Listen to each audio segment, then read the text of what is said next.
Welcome back to the Weekly News Roundup. I hope you are doing well. We have a full docket today, and I had to throw out so many news articles. There were so many amazing articles to cover, but alas, we had to keep it a little short. I tried to keep between 4 and 5 in each section. We have privacy, we have security, we have AI, we have business, we have silly. And for you guys on Alt Tech, we will have some band. But you got to go to those channels for that. That's not going to be over here on Z2Beats. But anyway, let's go ahead and dive right on in under the category of I do not need to, what was it? I was watching a show the other day, and the guy says, you know, we need to not worry about these theoretical risks and focus on what actually are risks. No, there's a lot of theoretical risks that we just don't have the proof yet. And while things like, you know, I think a police state should operate under the guise of we got to actually wait for somebody to commit a crime, i.e. we don't really want like Minority Report and pre-crime. I don't want some police officer busting in my door because of something I might do that I haven't done yet.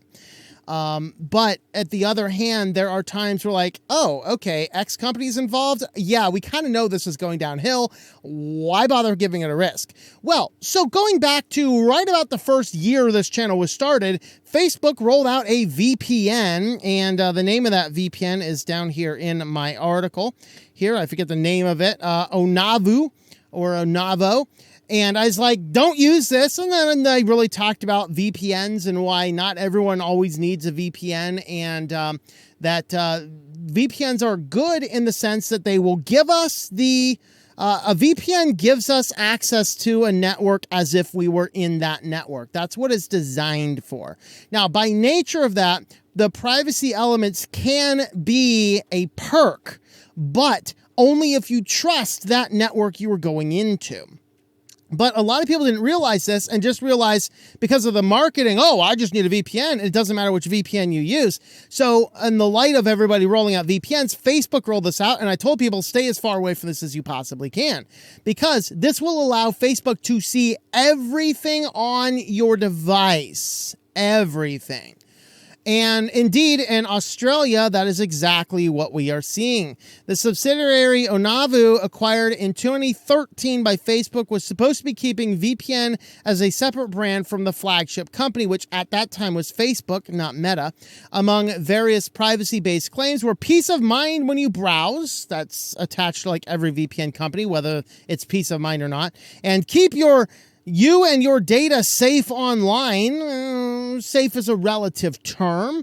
Safe from the prying eyes of the people at One Hacker Way? Of course not. You're giving it all to them, like all to them. Keeping it like safety over on from weird people in between at the coffee shop. Yeah, sure, you're safe from there. Within the app's major selling point, users were told their data would not be used for any purposes other than the provision of Onavo products. However, the app, functional from 2016 to 2017, was found sending data to Facebook. Shocking! Almost like somebody at SwitchedToLinux said that was going to happen. Oh, that was me. The longer I do this channel, the more vindicated I am for my calls on this stuff. How long before I'm made like a digital prophet or something? I should rebrand the channel The Digital Prophet. Anyway, this included user location, frequency using other apps, time, and unrelated website visits for the purpose of advertising. Again, though, advertising is not the end all. Advertising is not the end all for me. I don't want you to have any of my data, period, for advertising or any other purpose. It's my data, not your data. I don't consent to you having it. Stop collecting it. It could tell when mobile is turned on or off. It could tell the daily Wi-Fi usage, the daily cellular data usage, and the amount of time the VPN connection was in use. So this went through, litigated in court, and they end up having to pay some $14 million. So basically, that's about a penny or so, maybe half of a penny in the rest of humanity's pocketbook. That's what PayPal or Facebook had to pay. So, you know. There you go. Here's your penny, Australia. Go away. Thank you, sir. Thank you. Thank you for the penny. Thank you for the penny, you rich young ruler.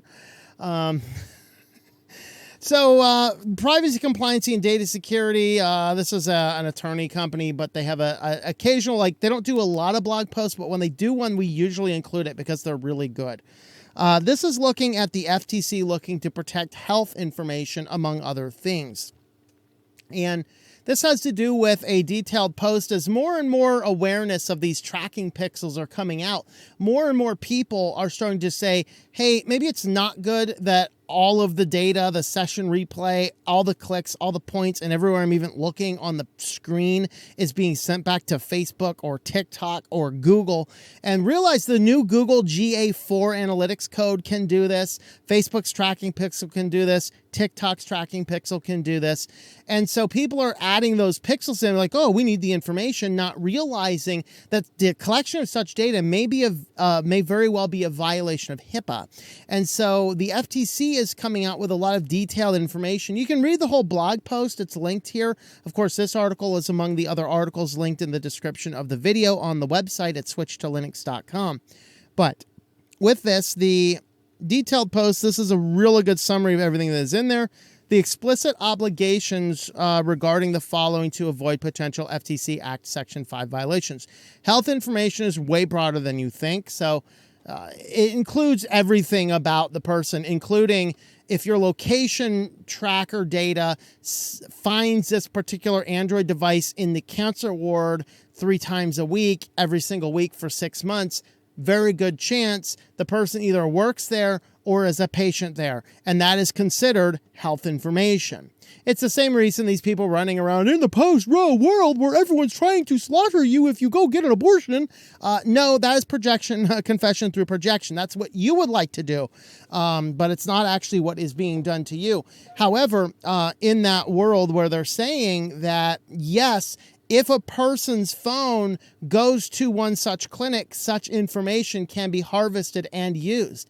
So if there's nothing else I love in this world, it's that more and more people are saying, maybe indeed I do have things to hide.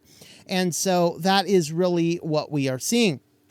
You do need internal policies and procedures. You need to data map. There's a potential liability for recipients of health information, and the FTC has parallel authority over HIPAA-covered entities. You can't have a just-in-case provisions in your privacy notice, and you can't have vague language in your notice. They also have reference, I can't remember if it's on the summary here or if it's on the original one. Oh, yeah, it's down here. Okay. Map your data and know who's responsible for handling it. Quote, the junior marketing analyst did it is not a good defense, according to the FTC. How often, though, does that happen? Some junior analytics person comes in, they're told by the CEO breathing down their neck or whoever their boss is, we need to get this and this and this. And the junior analyst is like, I don't want to get fired. So he just does what the guy says. Then the guy doesn't even realize he's asking the junior analyst to do something that is actually a violation of the law. And so this is saying if they come back and to the CEO who's accountable, they can't say, well, it's the junior marketer. No, it's the CEO's job. That's what the FTC is saying. Now, if they're actually going to prosecute anybody on that, it's a completely different story. It depends on various letters surrounding their name, I suppose. But beware of stealth tracking. Don't share consumers' health information improperly. Don't receive it either.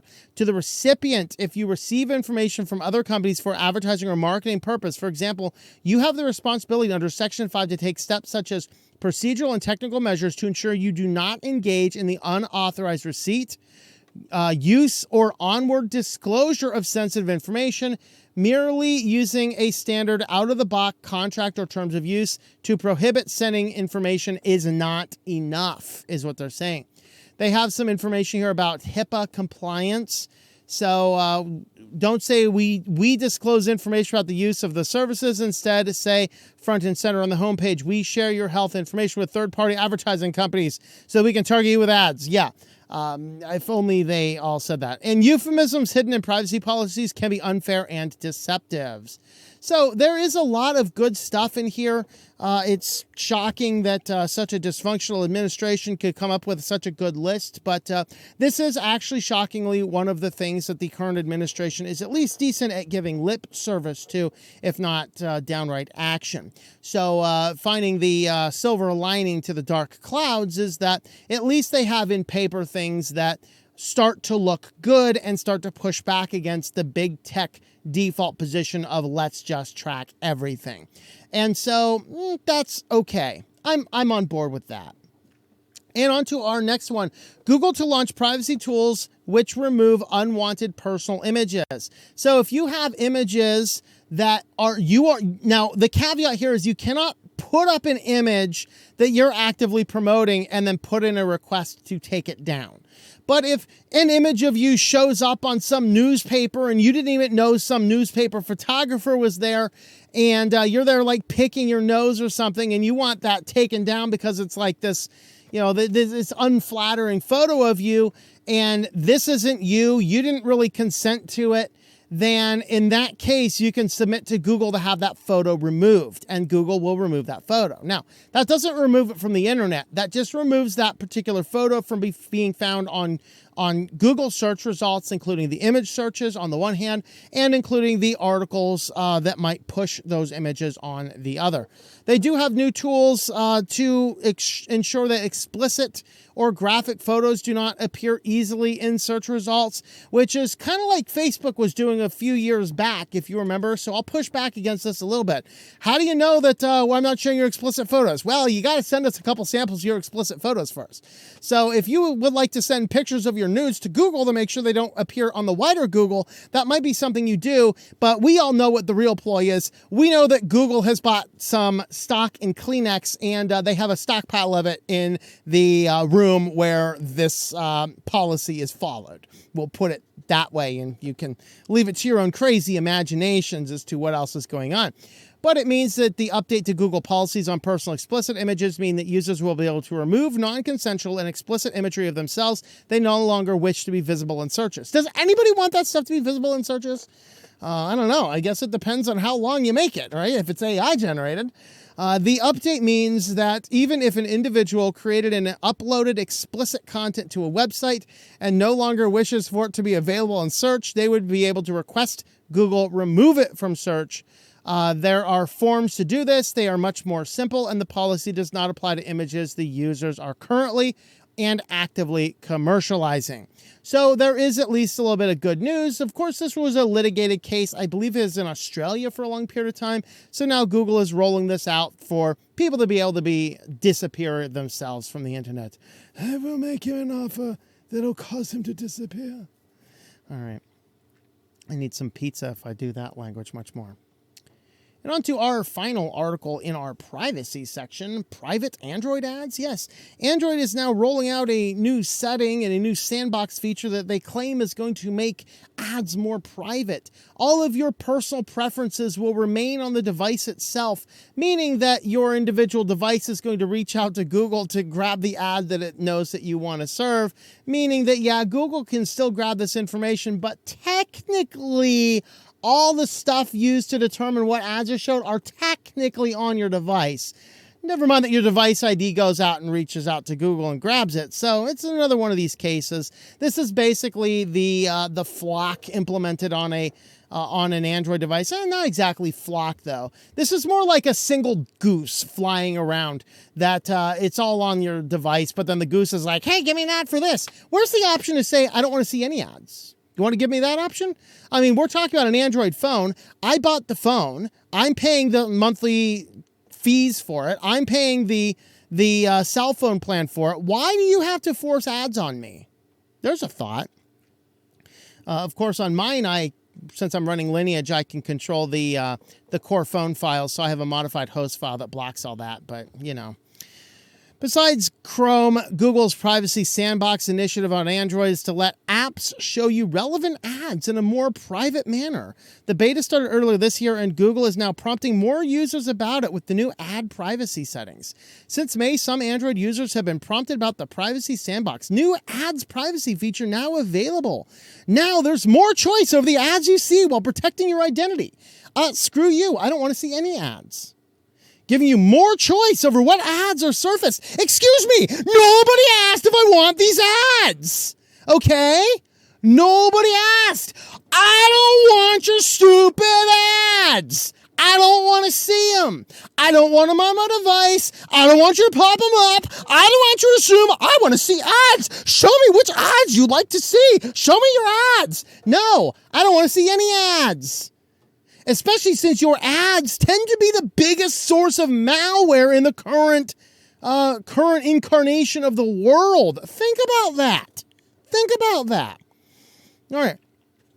So Android notes topics of interest based on apps you've used recently. Also, apps you can determine what you like. Later, apps can ask for this information to show you personalized ads. You can choose which topics and apps are allowed to show you ads. Oh, great. Let's see some photos here. New ads privacy features available. Here you go. Android now offers the new privacy features, gives you more choice over the ads you see. The Android Notes topic of interest may be based on the ads you've used recently. Also, apps you use can determine what you like. So the apps determine what I'm like, and then the apps report that to the phone, and the phone reports that to Google. Well, it all stays on the phone. It just goes to Google to figure out which ad to serve. You see how this is kind of double speak here? And then let's see, you can make changes in the privacy settings, and then here's more information, more useful ads. The only useful ad for me is to not show any. If you haven't figured out, I'm anti-consumer and a Luddite, for crying out loud. Don't show me your crap. I don't want to buy your crap. Okay, here's the thing. It's 2023. Have a website, have good SEO, and when I want the product you have, make sure I can find you when I do a search. You start throwing a bunch of crap at me, you're on my blacklist. I ain't going to buy your crap. All right, there's my thoughts. So here is the ad topics. Topics of interest are based on the apps you've used recently, and by apps that show you personalized ads. Example categories include arts and entertainment, dance, local news, movies, outdoor, real estate, stocks and bonds, with users able to remove or block topics at will, while Android auto deletes these topics regularly in the Topics API. The app suggested ads. The apps you use can determine what you like and then suggest ads to other apps. Using Fledged API, you're able to block individual applications from reporting and then add measurement. So there you go. You can measure the ads. Look at that. Isn't that awesome? You guys have total control. Isn't this so cool? This is all those features all you guys wanted from the beginning. More ads. And speaking of ads, we do have affiliates, and we are promoting ProWritingAid today. I do use this for going in and doing first pass edits on my writings and things like that, of which on my coming up here in a couple of weeks on the supporter networks, we are going to start rolling out some exclusive content, science fiction short stories based on current ideas in privacy and tech. So those will be rolling out on all the support platforms, whether you are on Subscribestar or Patreon or Locals or Think Life Media. We will put them all over there. And with that, you can get those. But anyway, I use ProWritingAid, tlm.li/PWA. And that will give you a really nice first pass edit, and you can do a lot of tweaks and settings, and there's some free options there as well. Using my coupon code there, tlm.li/PWA, you will get 20% off the yearly billing, and there's a monthly, there's a yearly, and there is a lifetime. I think one of these is going away soon. I don't remember which one it is. But I did receive an email about the notices, and I should have read it a little bit earlier, but you know me, I didn't. Anyway, let's go ahead and have a look at our security news next. So first up in security news, Node Stealer 2.0 takes over Facebook business accounts and targets crypto wallets. As I'm reading through this looks like exactly that same malware that took out Linus Tech Tips channel. And also, of course, he was the big, huge guy everyone knows about. But also, Matthew Moore's YouTube channel was taken out. It looks like this is exactly what it is, which started around January. Now, this one here is specifically targeting Facebook accounts. The idea is if they're sending you an attachment in your email, and the idea is when you open up that email attachment, it's going to immediately hijack your browser, and any cookies that are in your browser, it will steal and clone those session cookies, and they will effectively be logged into everything in their browser that you are logged into your browser.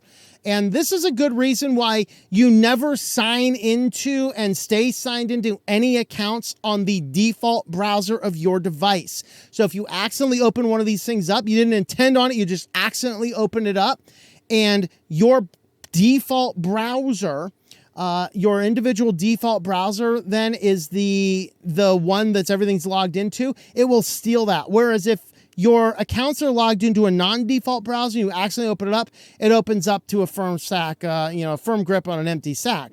Now, there is some evidence that these, once it gets into one browser, can cross-compromise the system, get other browsers, but that's a little bit more complicated. But this one here is based on, this one's based on a newer model. So here's the various variants of it. So the features, let me see if I can make this bigger, a little bit bigger.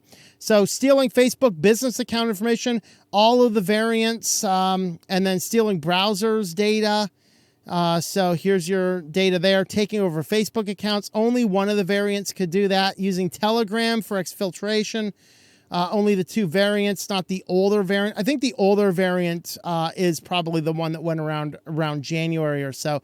And the newer ones are updated for other things. But you can see a lot of it is for meta type stuff. There's Facebook, there's Facebook stuff. Here's disabling Windows Defender. Isn't that great? Here's reading your emails, anti-analysis, so things like that. So this is something to be aware of. And you're getting this by opening up malicious documents, zip archives and things. Who opens those up anymore? But you never know. Well, Burger King forgets to put a password on their systems again.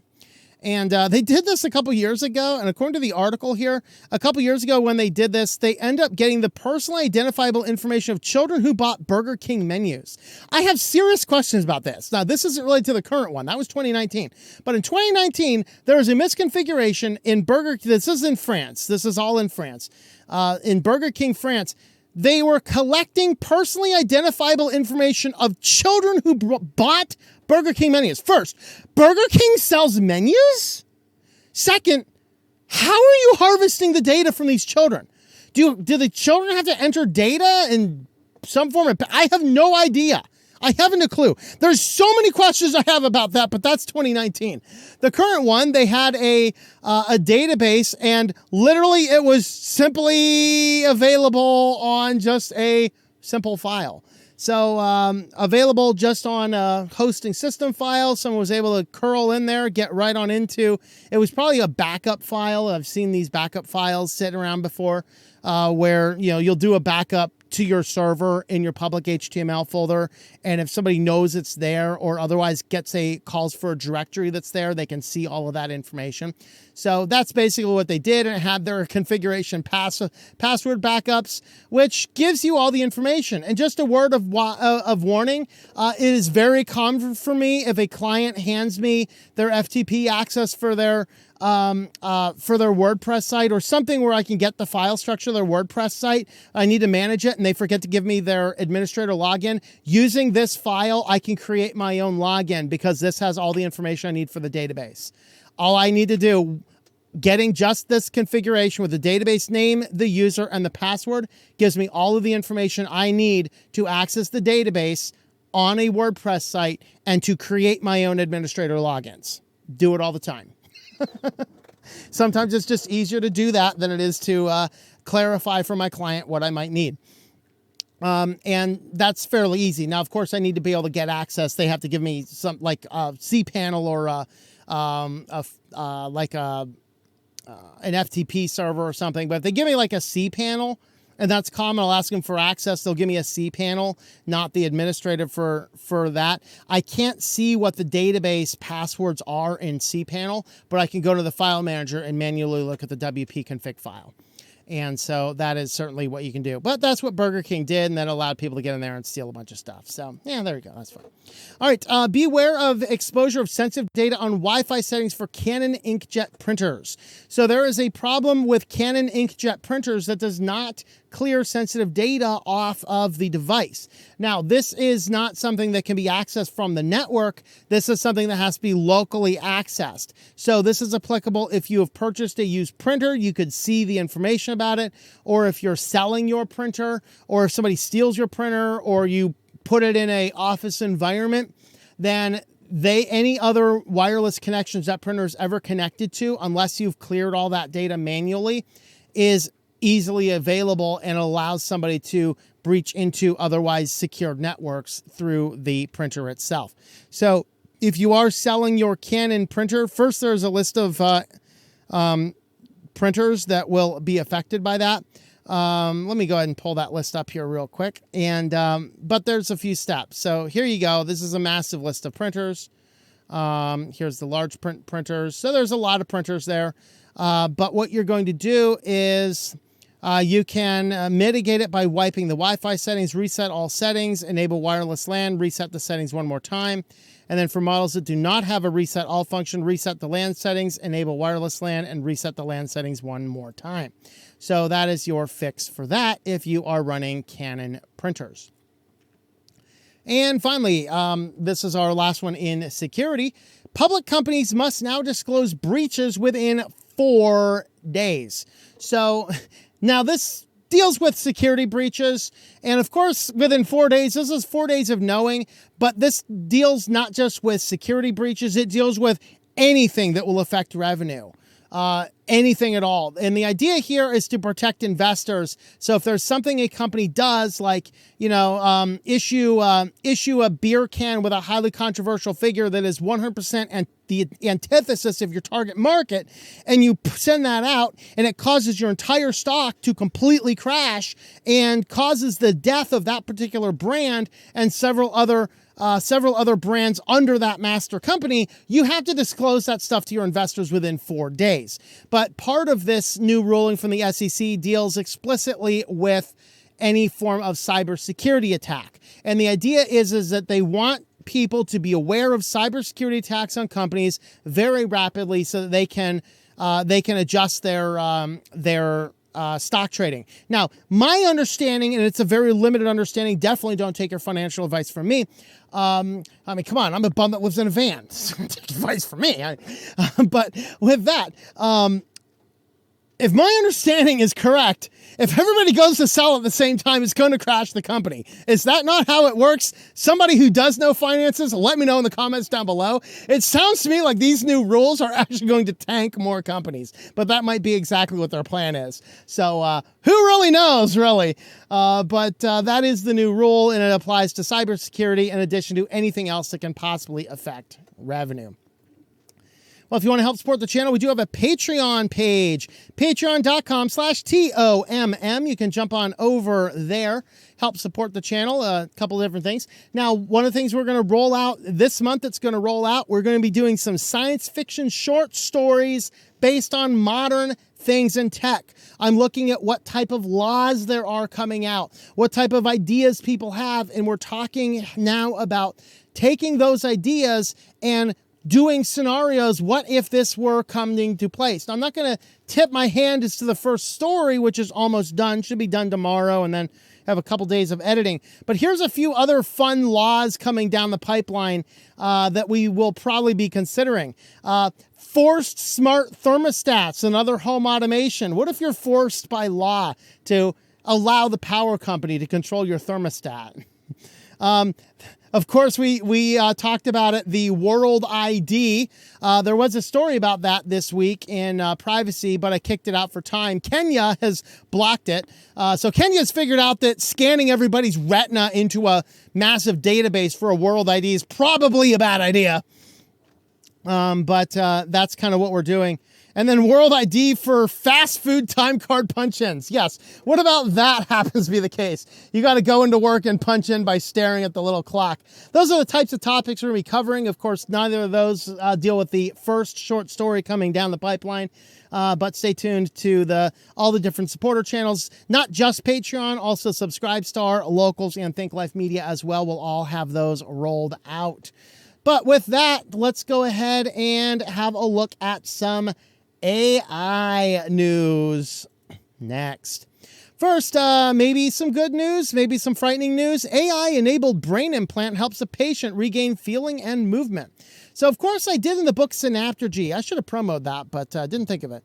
But in the book Synaptergy that I wrote, one of my science fiction novels, and in that book, we talk about this kid who has to have brain implants, only in their case, they have to manually figure out how to program, work with it, run with the drivers and things like that. Which, of course, they're doing through Linux systems. Duh, makes sense.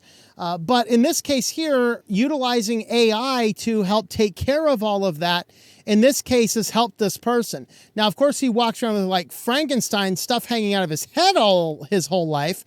You'd think that'd be a little smaller. Who knows? Maybe they'll actually take those out. Maybe that's just the training modules. Programming. Your brain is now programmed. But the idea here is that Keith Thomas from New York was involved in a driving accident in 2020 and injuring his spine C4, C5 vertebrae, leading to total loss in field of movements in his chest down. Sounds like Keith Thomas is the hero in my book, of course, which was written before 2020. So I did not steal the idea.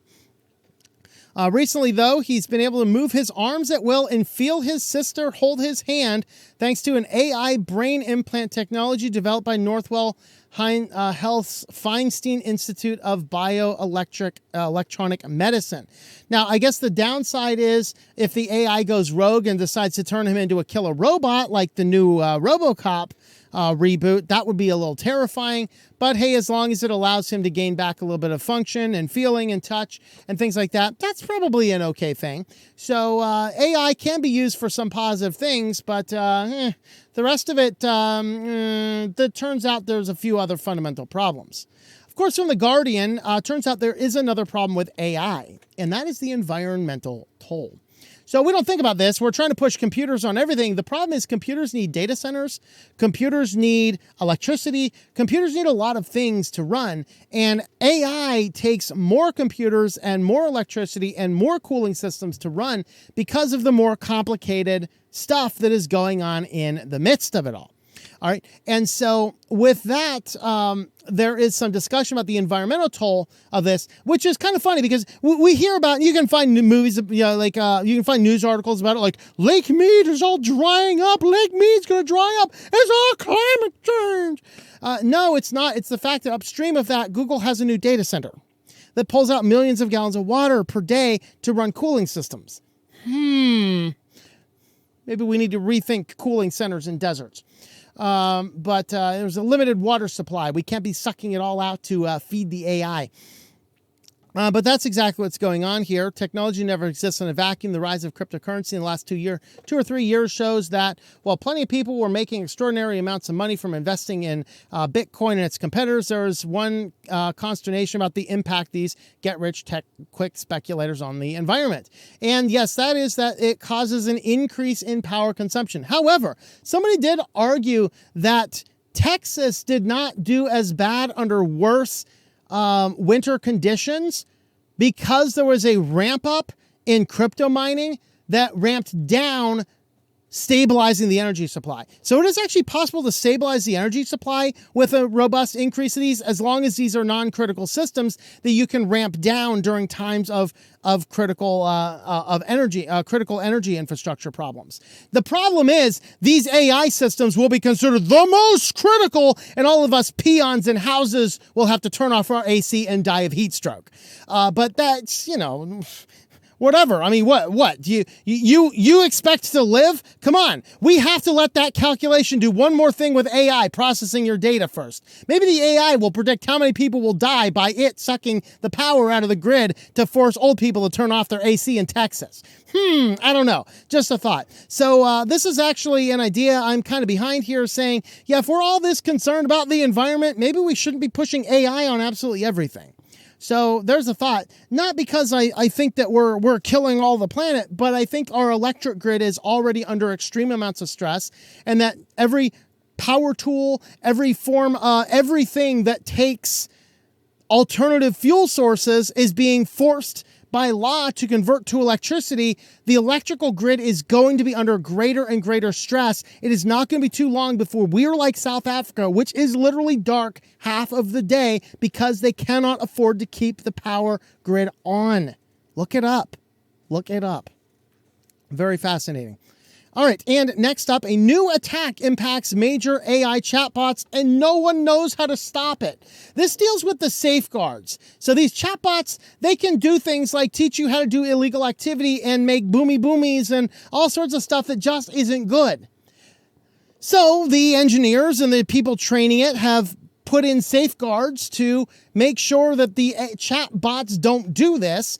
Well, it turns out that there is some gibberish code you can throw in that causes every single one of these AIs to exceed move past those safeguards and just start doing all the stuff they're not supposed to be able to do anyway. And nobody knows exactly how to stop it. Nobody knows the code patch. And it literally just deals with a random string of code.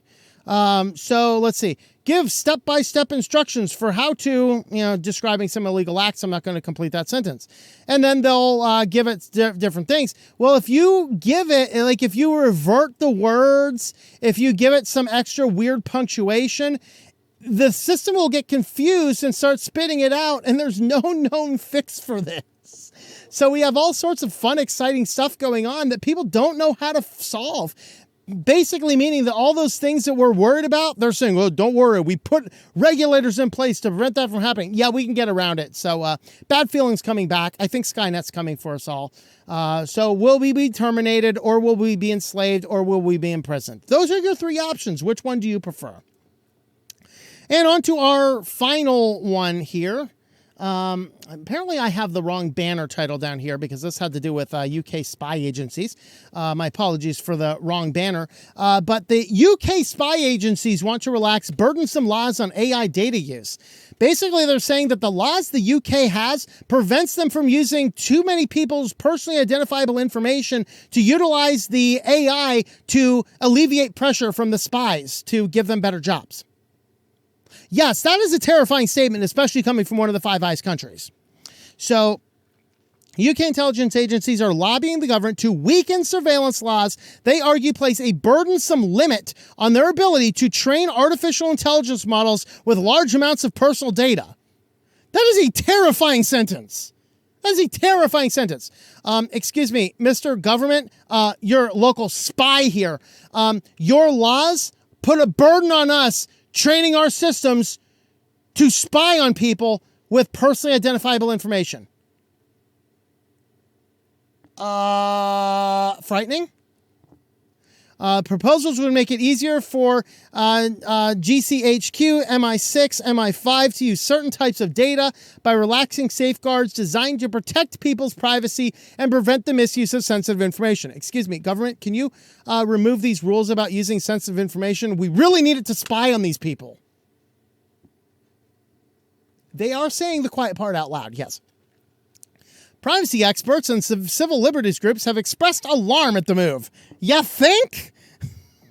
What could possibly go wrong?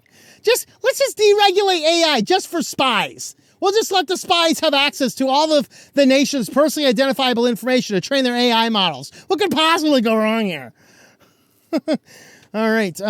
So these put in place after 2016, after the evil Snowden intrusive state surveillance revelations. UK spy agencies are increasingly using AI-based systems to help analyze the vast and growing quantities of data they hold. Privacy campaigners argue rapidly advancing AI capabilities require stronger rather than weaker regulation. So there we have it. The spies in the UK are trying to make it easier to train stuff. Of course, they may or may not be able to spy on their own citizens, but they are allowed to spy on us. And then, we'll just give data over, trade it for like a bag of white stuff in the White House or something, I guess. I don't know. We live in an interesting timeline, don't we? Well, if you want to help support the channel, we do have affiliates. We are highlighting today DigitalOcean, $200 in credit on DigitalOcean.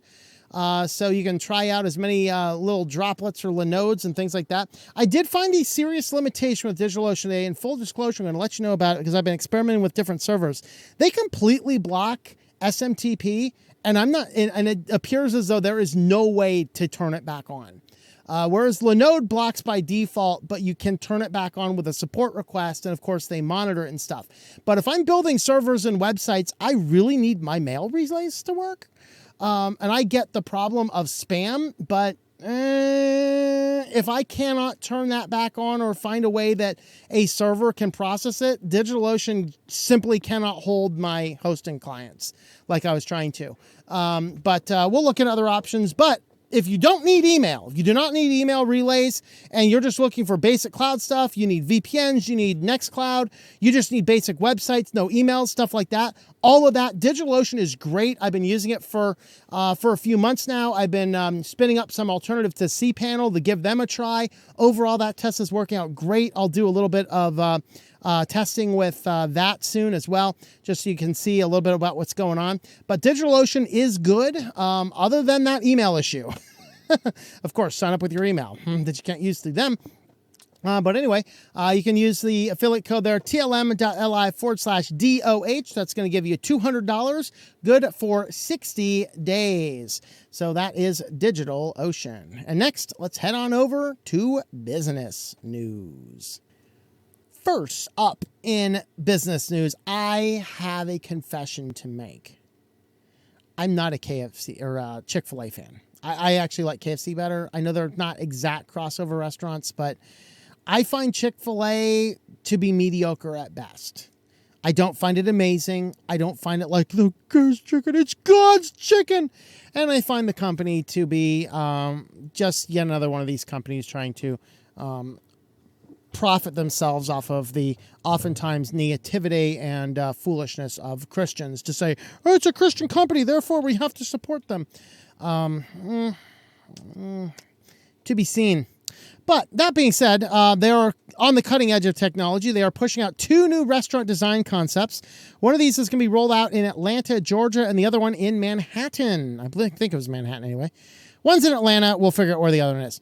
The idea here is that they're going to be testing these 2 systems. One of those is a much more advanced drive-through system. That's really the one that you see here, where they literally have 4 different drive-through lanes. We have a drive-through lane here, one over here, one over here, one over here, with the option for like sit-in restaurant stuff sitting on top of the main distribution.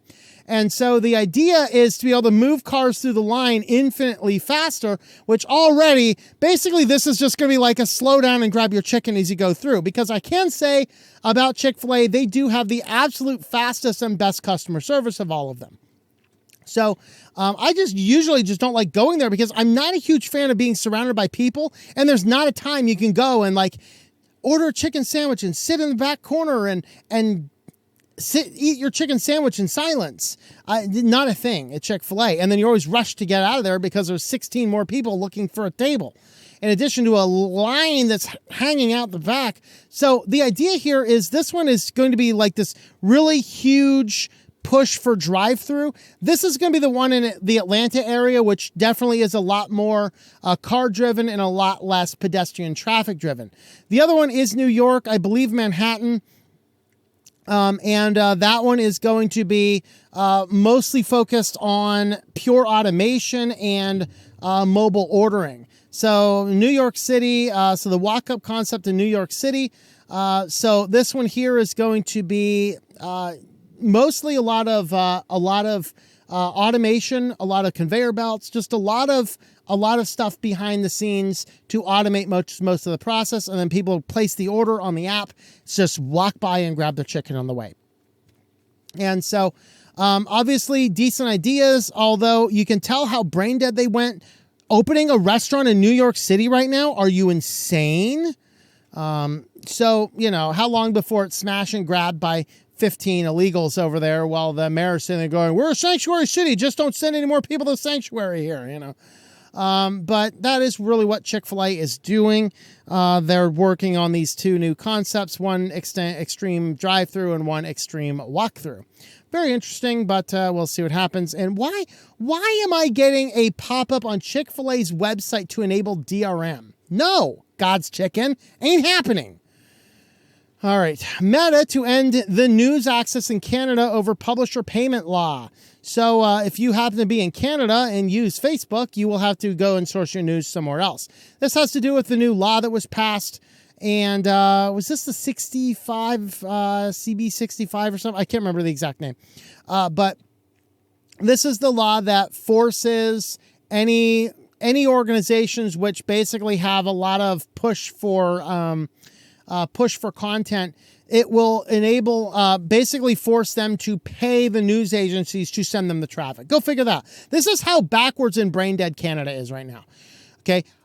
these news companies are getting the majority of their traffic. Now, Facebook has said it's only 3% of their traffic goes to news sites. But with news sites, I would wager well over 50% of their traffic comes from people clicking the link from a social media site. So the news sites are going to be crippled by this. That's what's going to happen. But Facebook's like, fine, you don't want us to just push news? All right. No more sharing news. And then people have to go to CBC itself. And who does that? Just people who want to read it, but not as much. So Meta said the news articles makes up less than 3% of the content in users' feeds and argued that news lacked economic value. Interesting. All right. What's the economic value? Of course, news doesn't have economic value. Pushing the products and the ads, that has economic value. So, but they are ending the displaying of news in Canada because of that. So, and actually they've said California is floating a similar law, and Facebook said, yeah, we're going to pull news out of California too. If we can geofence for verifying your age at PH, we can pull the geofence for Facebook as well. So there you go. Apple will require app developers to explain exactly why they use certain APIs. This mostly deals with the Apple nutrition labels, and after audits, several people said that, yeah, the nutrition labels on Apple apps were completely made up, totally fabricated, because people could get around a lot of it and not declare it because of APIs. Now Apple is cracking down. I think overall this will probably be a good thing in the fact that what Apple is going to do here is if it sees an API, it's going to say, hey, what do you need this for? And then the developers will at least have to come up with some justification for doing so. And so the idea here is Apple's trying to close the fingerprinting loop. I think they'll probably find other ways around it, but at least we'll get less brainless APIs and less data collection by default crammed into things out of the box. I think that's going to be the final result, but we'll see what happens when this actually comes to final fruition down the road. So who knows? And finally in this section, say hello to long life tech that can challenge our throwaway culture. So for you young bucks that you grew up in this throwaway culture, your phone breaks, you just buy a new phone. Your TV breaks, you buy a new TV. Your DVD breaks, you buy a new DVD player. Of course, the reality is some of these things have just gotten so cheap, it's easier. Now, phones, it's better to fix because they're expensive. A DVD player, what do they run these days? $30? Yeah, it's going to take you more time than that and labor just to fix something if you take it to a guy like Louis Rossman who's going to open it up and figure out what the problems are and solder a few wires back together and get it all fixed up. What's the point, you know? May as well get a new one. But the idea is that our culture has become more throwaway, and the problem with that, as Rossman had in a recent video, I think it was one of the ones today or yesterday, which was looking at a response to the right to repair stuff, and the Apple execs were over there saying, well, you know, we designed these for the life cycle, not for anything else. Well, the problem is they're designing a life cycle that people want to get rid of their perfectly fine working phones to buy the next one. Now, as long as those are being fairly sold on a used market, that's a good thing. The problem is it's so hard to do that, people end up trading them into the stores and it drives up the price. It's the same thing that happens in textbooks. If you were in college around the time I was, you remember at the end of the semester, you'd go back, you'd try and sell your textbooks back to the bookstore. They're going to give you like $5 for a book you spent $100 on. They're only going to take half your books, and then you throw the rest of them in a box outside the library or outside the bookstore.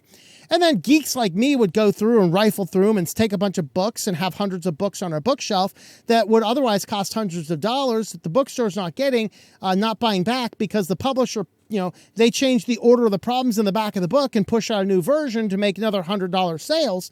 While those books, the information is still valid. Well, what happened is the bookstores started sending reps to pick those books up so people didn't have, they basically tried to kill the used book market. So people couldn't get in there and gain access to all of those books.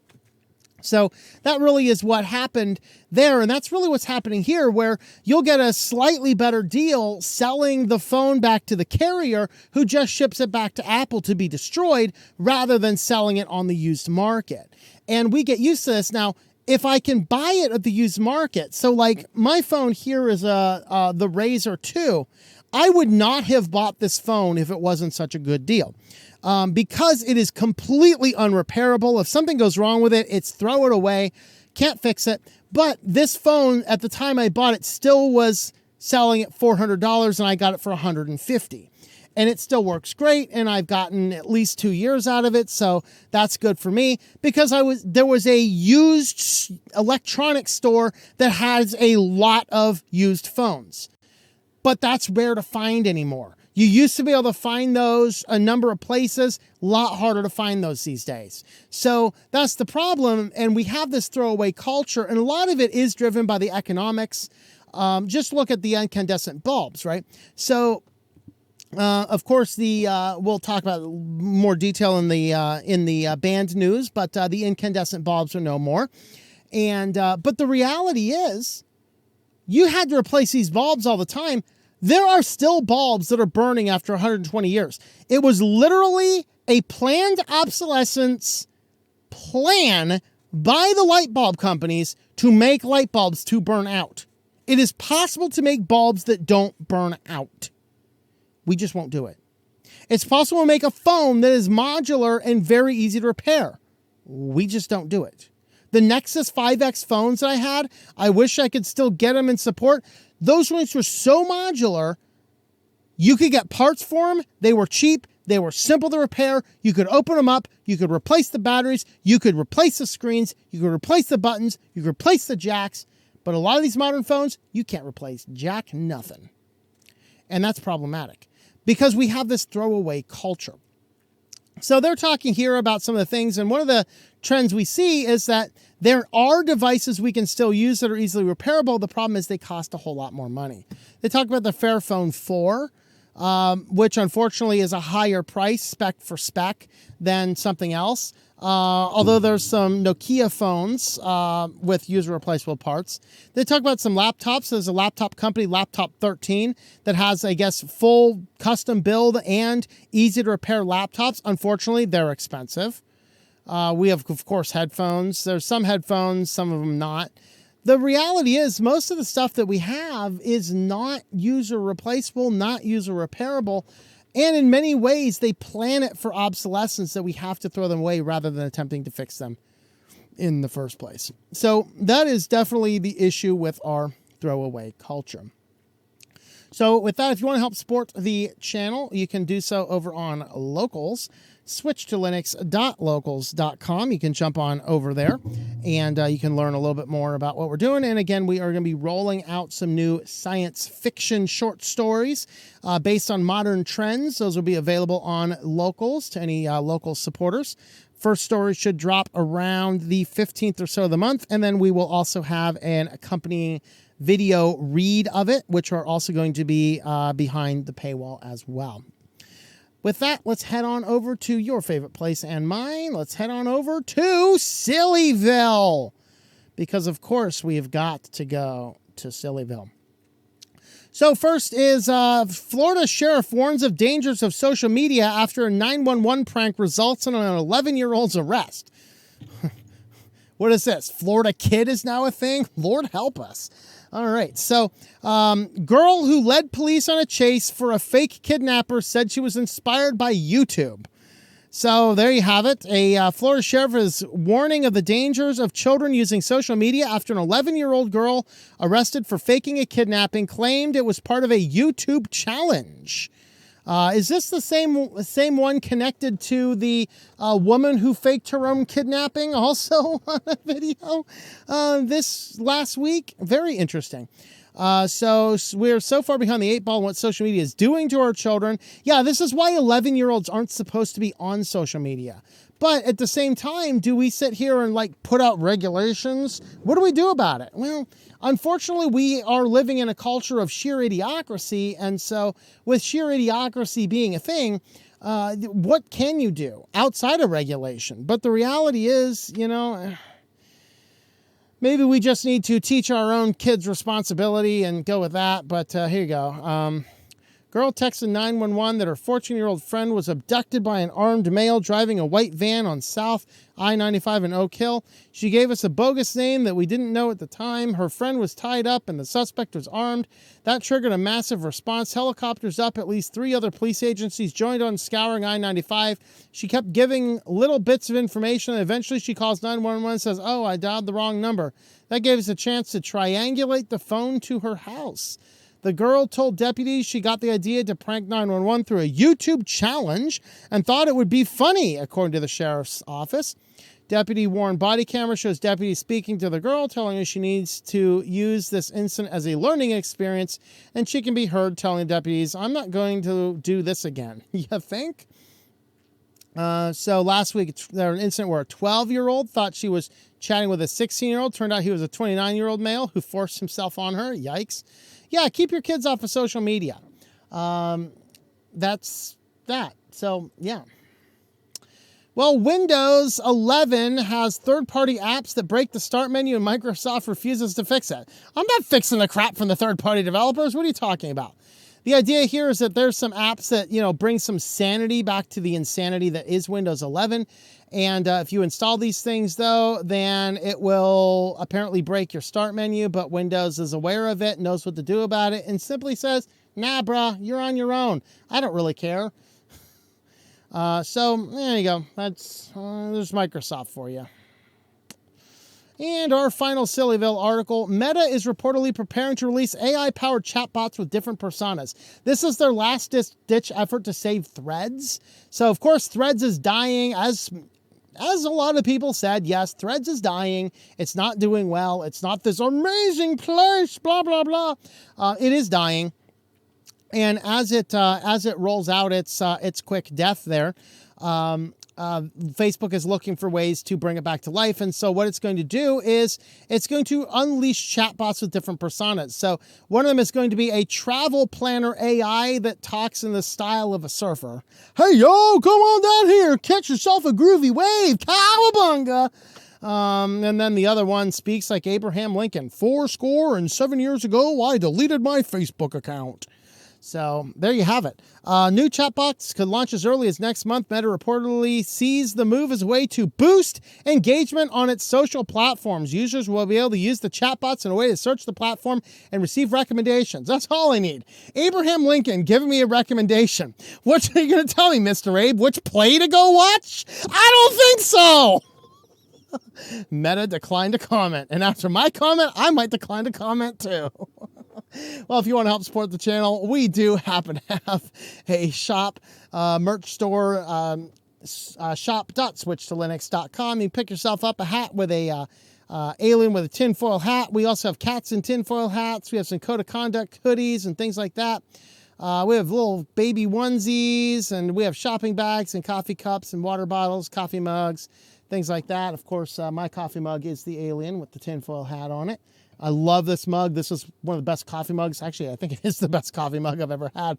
Keeps coffee hot for hours, and I've had it now for almost 2 years. Still looks in perfect shape, even though I've dropped it a couple times.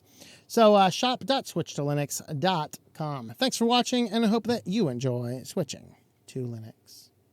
Thank you for watching this video from Switched to Linux. This channel would not be possible without the backing of the program supporters scrolling on the screen now.